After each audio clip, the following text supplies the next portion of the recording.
কিন্তু এই খাবারের মধ্যে যদি তোমাকে গোবর দেয় তুমি কি সেটা মেখে খাবে? তোর বালের স্কুল শনিবারে পর্যন্ত দিয়েছে স্কুল, তোর বালের স্কুলে কে যায়? বিল্লাহ নাউজুবিল্লাহ। আরে এখানে কি হবে, এমন কি হবে রে পাগলে? আমি হলে বিশ বিশ করে সব বন্ধু। হ্যাঁ। আজকে নামাজ পড়ে খুব ভালো লাগলো, কারণ নামাজের পর যে হুজুর যে কথাগুলো বলবো সেই কথা বলছি কিন্তু। হ্যাঁ বুঝছিস? বুঝছি।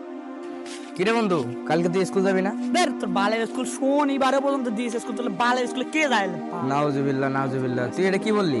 গালি দিলি কেন? আরে কি হয়েছে? সামান্য তো গালি তো দিয়েছি সামান্য, কি হবে বন্ধু? আরে বন্ধু, তুই জানিস গালি দেওয়া ইসলামে হারাম? কিভাবে? জানিস বন্ধু, পৃথিবীতে যদি কোনো ব্যক্তি একটা গালি দেয় জাহান্নামে একটা বিষাক্ত পোকার সৃষ্টি হয়। বিল্লাহ নাউজুবিল্লাহ। আরে এখানে কি হবে, এমন কি হবে রে পাগলে? আমি হলে বিশ বিশ করে সব বন্ধু এভাবে বুঝবে না, তুই আগে শামীম ভাইয়ের কাছে নিয়ে যা, আমার বাসায় একটু কাজ আছে, আমি বাসা যাই। চল বন্ধু চল। তোকে নিয়ে যা।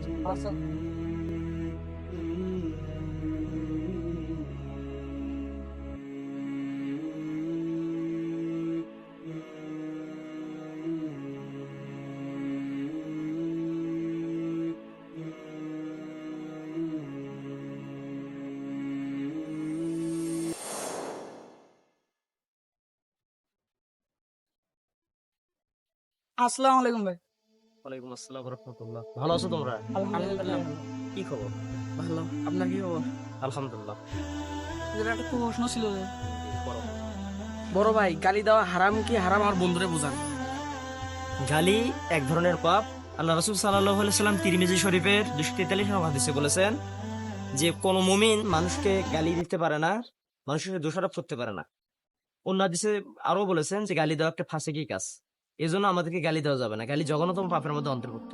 সাপোজ তুমি কোন টেবিলে খাবার গ্রহণ করার জন্য গেছো, গ্রহণ করার পূর্বে তোমাকে গরুর মাংস দেওয়া হয়েছে, তোমাকে ভালো ভালো খাবার পরিবেশন করা হয়েছে, কিন্তু এই খাবারের মধ্যে যদি তোমাকে গোবর দেয় তুমি কি সেটা মেখে খাবে? তুমি না নামাজ পড়ো, রোজা করো, সেদিন দেখলে মসজিদে অনেকগুলো টাকাও দান করলা, সবসময় সত্য কথা বলো, মানুষকে সালাম কালাম দাও, তুমি কেন গালি দেবে বলো দেখি আমায়? না তাতে এমন কি হবে?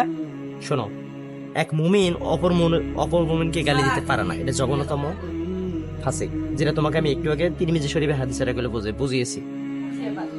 বুঝতে পারছি। গালি দেওয়া ইসলামে হারাম। আমরা নিজেরাও গালি না দেই এবং অন্যকেও গালি দিতে বারণ করি।